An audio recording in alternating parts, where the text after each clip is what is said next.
Hi friends, Karthi Revathi சீரியலை பற்றி தான் நம்ம இந்த வீடியோக்குள்ளே நம்ம பார்க்க போகிறோம். வாங்க நம்ம வீடியோக்குள்ளே போகலாம்.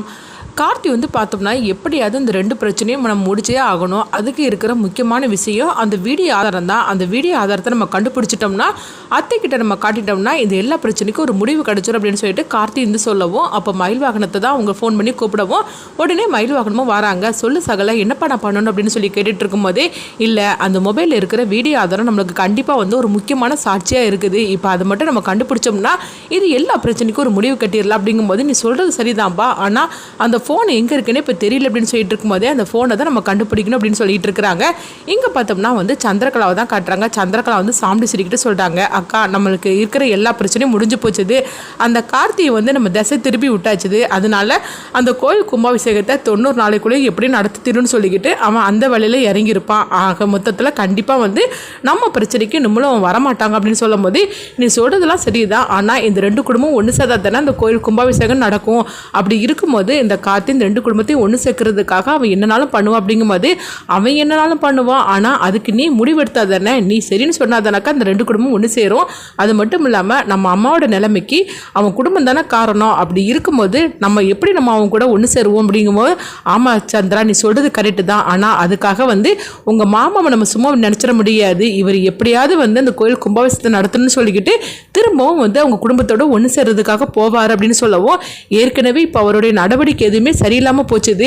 இல்லைன்னா நான் என்ன சொன்னாலும் அது மறுபேச்சு பேசாமல் அவர் கேட்டுட்டு இருப்பாரு. ஆனால் எப்போ அந்த கார்த்தி இந்த குடும்பத்துக்குள்ளே வந்தானோ அப்பவுமே அவர் நடவடிக்கையை பற்றியா இப்போம்லாம் என்னை எதிர்த்து பேச ஆரம்பிச்சிட்டாரு. அதனால இவர் ரொம்ப நம்ப முடியாது அப்படின்னு சொல்லும் போது, அக்கா நீ எதுக்காக இப்படி பேசிட்டு இருக்கிற, அவர் என்னதான் பண்ணினாலும் சரிதான், ஆனால் நீ முடிவெடுக்காம இந்த கோயில் கும்பாபிஷேகம் நடக்க முடியாது, இந்த ரெண்டு குடும்பம் ஒன்று சேரவும் முடியாதுக்கா அப்படின்னு சொல்லும் போது, ஆமா சந்திரா ஆனாலும் கொஞ்சம் பயமாக தான் இருக்கு அப்படிங்கும்போது, என்னக்கா நீயே பயந்துகிட்டு இருக்கிற அப்படிங்கும்போது, இல்லை சந்திரா நான் முன்னாடிலாம் எந்த பிரச்சனைனாலும் சரிதான், நான் அதெல்லாம் அசால்ட்டாக நான் தூக்கி போட்டுருவேன். ஆனால் எப்போ அந்த கார்த்தி இந்த குடும்பத்துக்குள்ளே இப்போ அந்த கார்த்தியை நம்ம வீட்டை விட்டு துரத்தி விட்டுட்டோம். அதனால அவனை நினச்சாதான் கொஞ்சம் பதட்டமாக இருக்குது. நம்ம என்ன பண்ணினாலும் சரிதான், கடைசியில் பார்த்தியா அவன் நம்மளை தோக்கடிச்சிட்டு போயிருதான். அதனால அவனு நினச்சாதான் கொஞ்சம் பதட்டமாக இருக்குது அப்படிங்கும்போது, அக்கா அவனு நினச்சி நீ பயப்பட ஆரம்பிச்சிட்டியா, நீ எப்பேற்பட்டவா அப்படின்னு சொல்லும் போது, நீ சொல்கிறதா கரெக்டு தான், ஆனால் கார்த்தி மாதிரிக்கு ஆள் இல்லாமல் வேறு யாராக இருந்தாலும் சரிதான், நான் அசால்ட்டாக தூக்கி போட்டு போயிட்டே இருப்பேன். அந்த கார்த்தி லேஸ்பட்டவன் கிடையாது. அவனை பற்றி தான் உனக்கு தெரியும்ல, அவன் எப்பேற்பட்டவன்னு. அவன் எப்படியாவது இந்த ரெண்டு பிரச்சனையிலையும் அவன் தீர்க்கறதுக்கு தான் பார்ப்பான். அதே மாதிரிக்கு அவன் ஜெயிச்சும் காட்டுவான் அப்படிங்கும்போது, அக்கா மற்றது வேணால் அவன் நீ சொன்ன மாதிரிக்கு செஞ்சுருக்கலாம், ஆனால் இதில் கண்டிப்பாக நம்மளோட தோற்று தான் போக போகிறான்.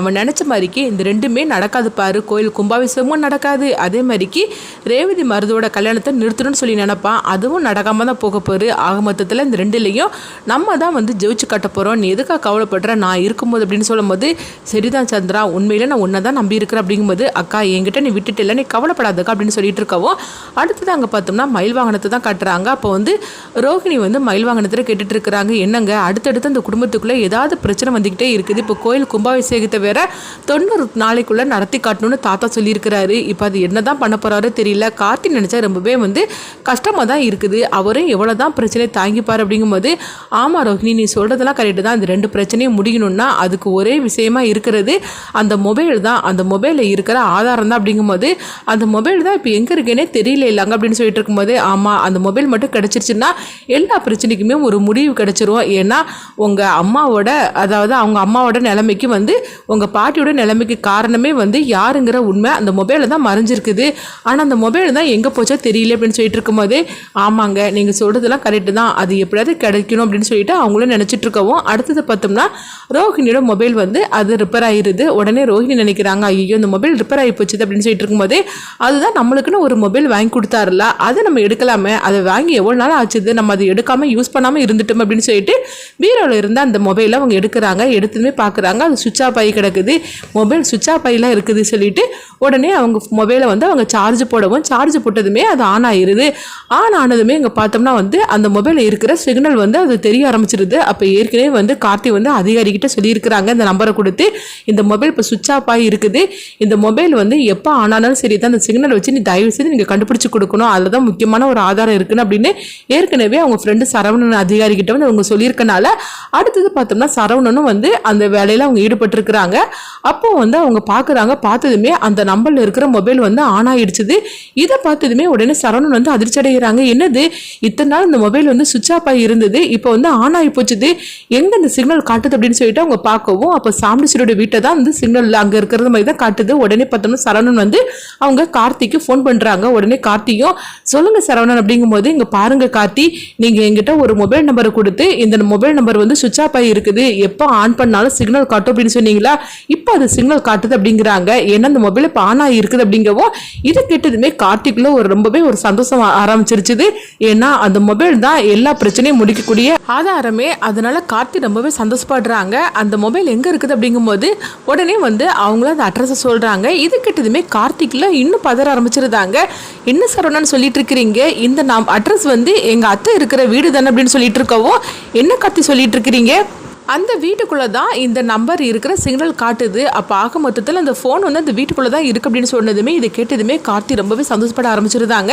அப்போ கார்த்தி வந்து நினைக்கிறாங்க, சரி சரவணா உண்மையிலே உங்களுக்கு ரொம்பவே தேங்க்ஸ் அப்படின்னு சொல்லவும் அடுத்து பார்த்தோம்னா வந்து அவங்க சரவணன் சொல்கிறாங்க, கார்த்தி உங்களுக்கு என்ன உதவினாலும் எங்கள்கிட்ட கேளுங்க அப்படிங்கும்போது உடனே சரி அப்படின்னு சொல்லிட்டு அவங்க ஃபோனை வைக்கவும் உடனே கார்த்தி பார்த்தோம்னா அவங்க சந்திரகலா மேலே தான் சந்தேகப்பட ஆரம்பிச்சிருந்தாங்க. ஒருவேளை மொபைல் வந்து அவங்க கிட்ட தான் இருக்கும் அப்படின்னு சொல்லிட்டு அடுத்து கார்த்தி வந்து பார்த்தோம்னா மயில் வாகனத்துக்கு ஃபோன் பண்ணுறாங்க. மயில் வாகனமும் சொல்லுப்பா சகல் அப்படின்னு சொல்லும் போது உடனே காத்து சொல்லிட்டு இருக்கிறாங்க, நம்ம தேடிட்டு இருக்கிற மொபைல் வந்து அங்கே அத்தை வீட்டில் தான் இருக்குது அப்படிங்கிறாங்க. என்னப்பா சொல்லிட்டு இருக்கிற, இங்கே தான் இருக்குது அப்படிங்கும்போது ஆமாம் அந்த ஃபோன் வந்து அங்கே தான் இருக்குது, அது மட்டும் இல்லாமல் அந்த ஃபோன் வந்து ஒருவேளை சந்திரகலாட்ட இருக்கும் அப்படிங்கும்போது தெரியலையப்பா, ஒருவேளை அவன் மறைச்சி வச்சிருந்தாலும் வச்சிருப்பா, ஆனால் ஆக மொத்தத்தில் அந்த மொபைலை வந்து ஆன் பண்ணினாக்கி அதாவது முத்துவேலு தான் இதை பண்ணாங்கிறது விஷயம் வந்து சந்திரகலாவுக்கு தெரிஞ்சா உண்மையிலே அவன் நம்ப கூட மாட்டாப்பா, ஆனால் இது அத்தைக்கு தான் இந்த விஷயம் தெரிஞ்சாகணும்.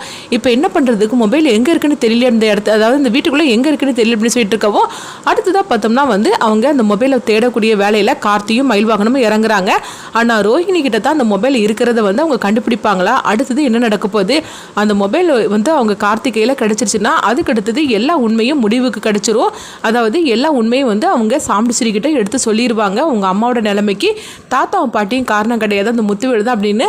அடுத்தது அந்த மொபைலை வந்து அவங்க ரோஹிணி கிட்ட தான் இருக்கிறத கண்டுபிடிப்பாங்களா, அடுத்து என்ன நடக்க போகுதுன்னு சொல்லி பார்க்கலாம்.